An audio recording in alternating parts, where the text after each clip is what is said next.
Solution start करते हैं। Steps वही रहेंगी। सबसे पहले आपको लिखना है the given system of equation, इनको एज इट इज लिख देना।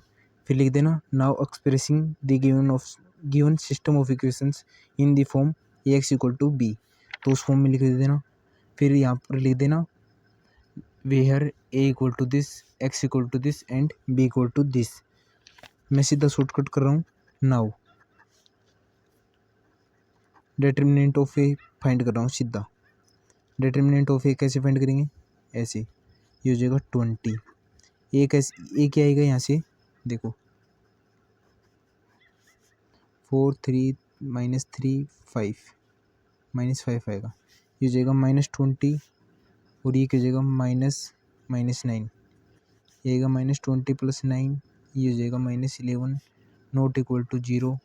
तो यहाँ पर लिख देंगे if determinant of A not equal to 0 therefore, यहाँ पर लिख देना A is non singular matrix and its inverse exist. आगे क्या करेंगे हम,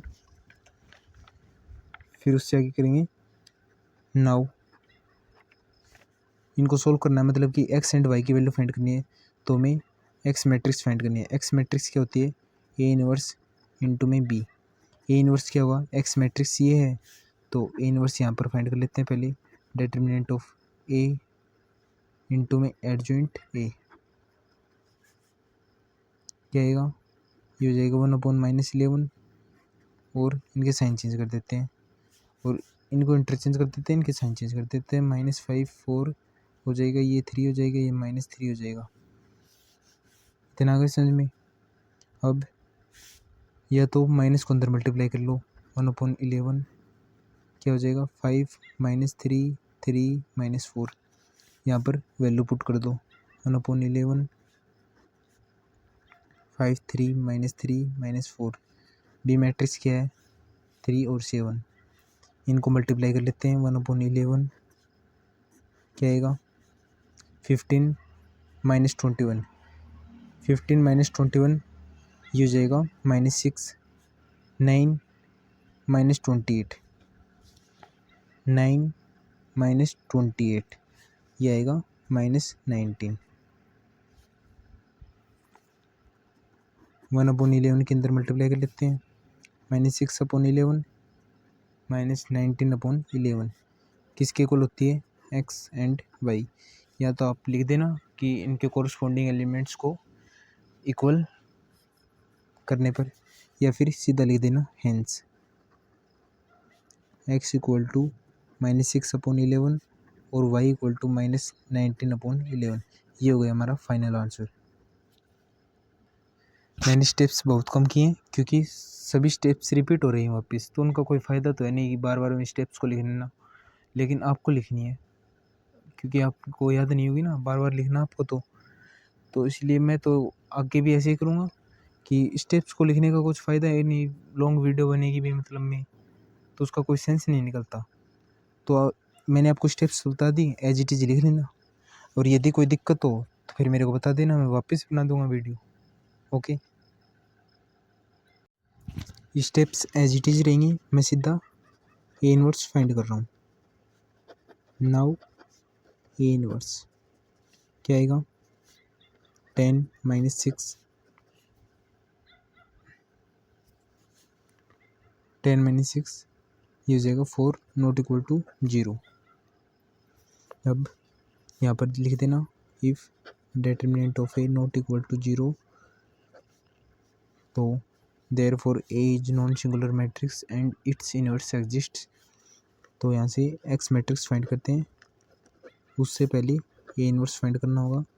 1/डिटर्मिनेंट ऑफ ए इंटू में एडजॉइंट ए क्या हो जाएगा, ये 1/4 और इनको इंटरचेंज कर दो, इनके साइन चेंज कर दो। 2 5 -3 -2। अब यहाँ पर रख दो 1 4 2 -2 3 -3 ये 5 हो जाएगा और बी मैट्रिक्स ये रही 3 और 5। अब इनको मल्टीप्लाई कर दो, 1/4 ये क्या हो जाएगा 6 माइनस 10 माइनस 9 प्लस 25 ये हो जाएगा -4, ये कितना हो जाएगा प्लस 16 हो जाएगा। अब इसको अंदर मल्टीप्लाई कर देते हैं, क्या आएगा -1 और ये कितना आएगा 4। तो ऐसे hence x equal to small x equal to -1 and y equal to 4। ये हो गया हमारा फाइनल आंसर। यदि कोई भी दिक्कत आई कमेंट सेक्शन में कमेंट कर देना। ओके, आगे हम देखते हैं क्वेश्चन नंबर 11 का सॉल्यूशन। सबसे पहले हम यहाँ पर लिखेंगे the given system of equation.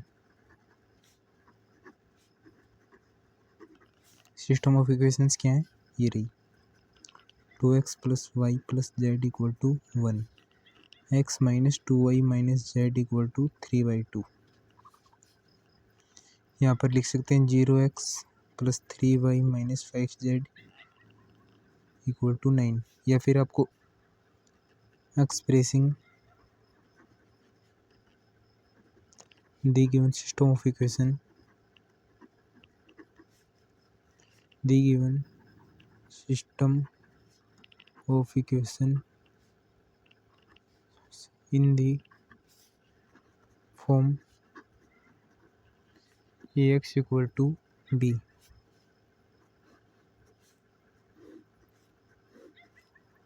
ये एक्स मैट्रिक्स हो जाएगी, ये B matrix 2 1 1 1 minus 2 minus 1 0 3 minus 5। यहाँ से एक्स मैट्रिक्स क्या है X Y Z, B matrix 1 3/2 9। अब यहाँ पर आप लिख देना where A equal to X equal to and B equal to. ये आप कर लेना स्टेप, मैं आगे कर रहा हूँ। Now determinant of A, determinant of A क्या कैसे फाइंड करेंगे, एक्सपेंड अलोंग R1। क्या हो जाएगा यहाँ पर, सॉरी मैट्रिक्स का साइन आएगा -2 3 -1 5, यहाँ पर आएगा -1 1 0 -1 -5 प्लस 1, ये 1 0 -2 3। सोल्व कर लेते हैं इनको, 2 -10 प्लस 3 -10 प्लस 3 ये हो जाएगा -7, ऐसे ही -1 ये हो जाएगा -5 और ये क्या हो जाएगा 3 प्लस 1 इंटू में 3 प्लस 5 प्लस 3 ये हो जाएगा 8 8 -14 ये बचेगा -6 नॉट इक्वल टू 0। इससे अगले वाले स्टेप में क्या करेंगे हम,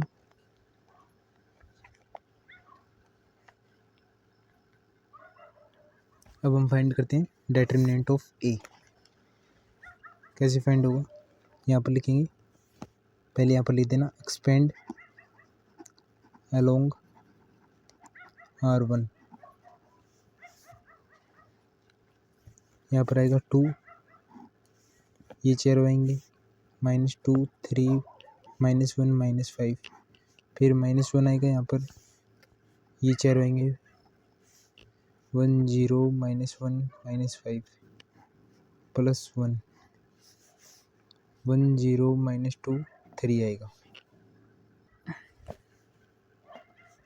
इनको सोल्व कर लेते हैं, कितना हो जाएगा 10 प्लस 3, क्योंकि एक ऑलरेडी माइनस है ना, -1 ये हो जाएगा -5 प्लस 1 ये हो जाएगा 3। अब ये हो जाएगा 26, 13 इंटू में 2 26 प्लस 5 प्लस 3 26 प्लस 8 ये हो जाएगा 34 नॉट इक्वल टू 0। यहाँ पर लिख देंगे if determinant of A not equal to 0 therefore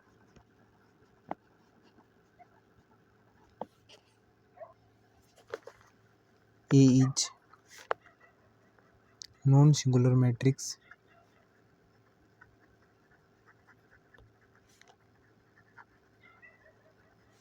and its inverse exist। अब हम ए इनवर्स फाइंड कर लेते हैं। ए इनवर्स क्या होता है? 1 डिटर्मिनेंट ऑफ ए इंटू में एडजॉइंट ए। एडजॉइंट ए कैसे फाइंड करेंगे? एडजॉइंट ए क्या होता है? कोफैक्टर का ट्रांसपोज। यहाँ पर आएगा A11 A12 A13, मैंने सीधा ट्रांसपोज कर दिया।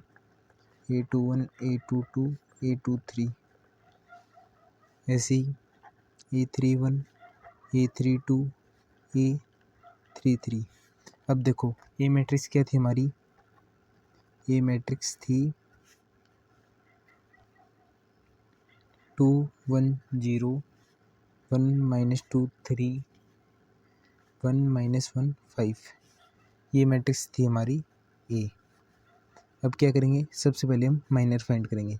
तो M11 फाइंड करते हैं। क्या होगा? देखो ये कट जाएंगे, -10 + 3,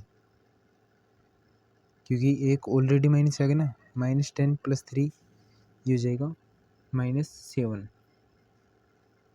-10 + 3, यहाँ पर एक माइनस और है, -5 है, तो ये हो जाएगा 10 + 3 13। ऐसे ही M12 क्या होगा? -5। M13 क्या होगा? ये कट गए, ये चारों बच गए, 3 और ये तो 0 हो जाएगा। M13 हो जाएगा 3। ऐसे ही M21 ये बच गई चारों, -5 -3 ये हो जाएगा -8। ऐसे ही M22 क्या होगा? सारी कट गई, ये बच गई 12 वाली, ये हो जाएगा -10 और ये तो 0 हो जाएगा। ऐसे ही M23 क्या होगा? ये हो जाएगा 6 -0। ऐसे ही M31 क्या होगा? -1 + 2 -1 + 2 ये हो जाएगा 1। M32 क्या होगा? ये देखो -2 -1 -3। ऐसे ही M33 क्या होगा? -4 -1 -5। अब कोफैक्टर फाइंड कर लेते हैं। कोफैक्टर क्या होते हैं? A11 किसके इक्वल होता है? M11 के इक्वल टू 13। ऐसे ही A12 किसके इक्वल होता है? -M12 के, क्योंकि -1 की पावर 3 हो जाएगा ना। -1 की पावर 3 क्या होता है? -1, तो ये हो जाएगा 5। ऐसे ही A13 इक्वल होता है M13 के इक्वल टू 3 आएगा। A21 किसके इक्वल होता है? -M21 के। A22 किसके इक्वल होता है? M22 के। A23 किसके इक्वल होता है? -M23। A31 किसके इक्वल होता है? M31 के। A32 किसके इक्वल होता है? -M32। ये हो जाएगा 3, क्योंकि एक ऑलरेडी माइनस है। A33 किसके इक्वल होता है? M33 के -5। वैल्यू पुट कर देते हैं। 13 8 1 5 -10 3 3 -6 -5। ये हो गया हमारा एडजॉइंट ए। अब ए इनवर्स कैसे फाइंड करेंगे? 1 डिटर्मिनेंट ऑफ ए इंटू में adjoint A. Determinant of A क्या है? 34। 1/34 इंटू में adjoint A. As it is put कर देते हैं। 5 -10 3 3 -6 -5। अब हमें एक्स मैट्रिक्स फाइंड करनी है। एक्स मैट्रिक्स होती है ए इनवर्स इंटू में बी। ए इनवर्स की वैल्यू पुट कर देते हैं 13 8 1 5 -10 3 3 -6 -5 इंटू में बी मैट्रिक्स। बी मैट्रिक्स क्या है हमारी? बी मैट्रिक्स है 1 3/2 9। अब इनकी मल्टीप्लाई कर लेते हैं। 1/34 बाहर आ जाएगा और ये अंदर आएगा। ऑर्डर क्या होगा? 3/1। कैसे मल्टीप्लाई होंगे? 13 प्लस 15/2। ये देखो 15/2 हो जाएगा ना। 5 इंटू में 3/2 15/2। यहाँ पर एडजॉइंट में मिस्टेक हो गई। देखो 13 5 3 गलती लिख दिया हमने। ये तो हमने को फैक्टर लिख दिए। इसका ट्रांसपोज और करना है अभी। ये तो सही है लेकिन इसका ट्रांसपोज करना है क्योंकि हमने तो को फैक्टर लिख रखी है, सीक्वेंस में लिख दिए मैंने। तो क्या करेंगे? इनका भी को फैक्टर, फिर इसका भी को फैक्टर ले लेंगे। आगे एक स्टेप और कर लेते हैं। सॉरी, को फैक्टर नहीं, ट्रांसपोज। इसका भी ट्रांसपोज लेंगे, इसका भी ट्रांसपोज। तो यहाँ से x equal to A inverse into में बी, ये तो है ही 1/34। इसका ट्रांसपोज 13 5 3 8 -10 -6 1 3 -5। ये हो गया इसका ट्रांसपोज इंटू में बी मैट्रिक्स। अब इनको मल्टीप्लाई कर देते हैं। 1/34 तो बाहर है ही, ये हो जाएगा 13। ये कैसे मल्टीप्लाई होगा? देखो 8 इंटू में 3/2 इक्वल टू ये होगा 24/2, यानी कि 12 आ जाएगा। ये 12 हो जाएगा ना, प्लस 9 इसके साथ मल्टीप्लाई, ये हो जाएगा 5। ये हो जाएगा 5। देखो -10 इंटू में 3 -30/2 -15, ऐसे ही ये हो जाएगा 27। ये हो जाएगा 3 -3 हो जाएगा, -3 इंटू में 3 -9, ये हो जाएगा -45। फाइनल लिख देता हूँ 1/34। इनको ऐड करेंगे तो क्या आएगा? ये हो जाएगा 34, ये हो जाएगा 17, ये हो जाएगा -51। अब इसके अंदर मल्टीप्लाई कर देते हैं 1/34 की। ये हो जाएगा 1, ये हो जाएगा 1/2, ये हो जाएगा -3/2, क्योंकि 17 से कट जाएगा ना। देखो -51/34, ये हो जाएगा 2, 17 से कटेगा, ये हो जाएगा 3, -3/2 आ गया ना। तो यहाँ पे लिख देंगे hence x equal to 1, y equal to 1/2 and z equal to -3/2। ये हो गया हमारा फाइनल आंसर। यहाँ पर थोड़ी सी मिस्टेक हुई थी, ध्यान से देख लेना एडजॉइंट ए में। ओके,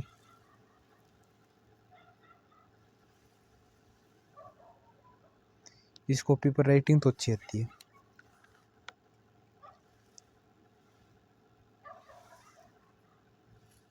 आगे हम देखते हैं क्वेश्चन नंबर 12 है। आगे हम देखते हैं क्वेश्चन नंबर 12 का सॉल्यूशन। मैं सीधा डिटर्मिनेंट ऑफ ए फाइंड कर रहा हूँ। क्या आएगा? पहले ए मैट्रिक्स लिख लेते हैं यहाँ पर। 1 -1 1 2 1 -3 1 1 1। अब R1 के लॉन्ग एक्सपेंड कर देंगे। 1, ये हो जाएगा 1 + 3 4 -1 2 + 3 5 +1 2 -1 1। क्या हो जाएगा? 4 -5 +1 5 -5, ये हो जाएगा यहाँ पर देखो छोटी सी मिस्टेक हो गई, ये देखो 2 + 3 5 हो जाएगा ये। यहाँ पर एक माइनस तो ऑलरेडी है और एक माइनस और आता ना, यहाँ पर माइनस आता ना एक और एक ऑलरेडी है, तो यहाँ पर प्लस हो जाएगा, ये हो जाएगा 10 नॉट इक्वल टू 0। यहाँ पर लिख देना if determinant of A not equal to 0 is, if यहाँ पर लिखना if determinant of A not equal to 0 therefore A is non singular matrix its inverse exist. फिर ए इनवर्स फाइंड कर लेना, ए इनवर्स से पहले हमें एडजॉइंट ए फाइंड करना होगा। एडजॉइंट ए क्या होता है, A11 A12 A13 A21 A22 A23 A31 A32 A33। मैं सीधे वैल्यू पुट कर रहा हूँ इसकी, एडजॉइंट तो निकाल ही सकते हो आप अब, तो मैं सीधा वैल्यू पुट कर रहा हूँ एडजॉइंट ए की। ये होगा एडजॉइंट ए हो जाएगा 4 2 4 2 2 -5 0 5 1 1 -2 एंड 3। अब ए इनवर्स फाइंड कर लेते हैं। 1 / डिटर्मिनेंट ऑफ ए इंटू में एडजॉइंट ए, ये कितना है 1/10 adjoint A as it is 0 5 5 1 -2 and 3। अब हम फाइंड करेंगे एक्स मैट्रिक्स। ए इनवर्स क्या है, ये एज इट इज लिख देंगे 4 2 2 -5 0 5 1 -2 3 एंड बी मैट्रिक्स क्या है 4 0 2 4 0 2। इनको मल्टीप्लाई कर लेते हैं 1/10 क्या हो जाएगा 16 + 0 + 4 20 -20 + 10 -10 +4 0 6, ये हो जाएगा 10। अंदर मल्टीप्लाई कर लेते हैं 2 - 1 1, यहाँ पर लिख देना हेंस x = 2 y = -1 z = 1। ये हो जाएगा हमारा फाइनल आंसर।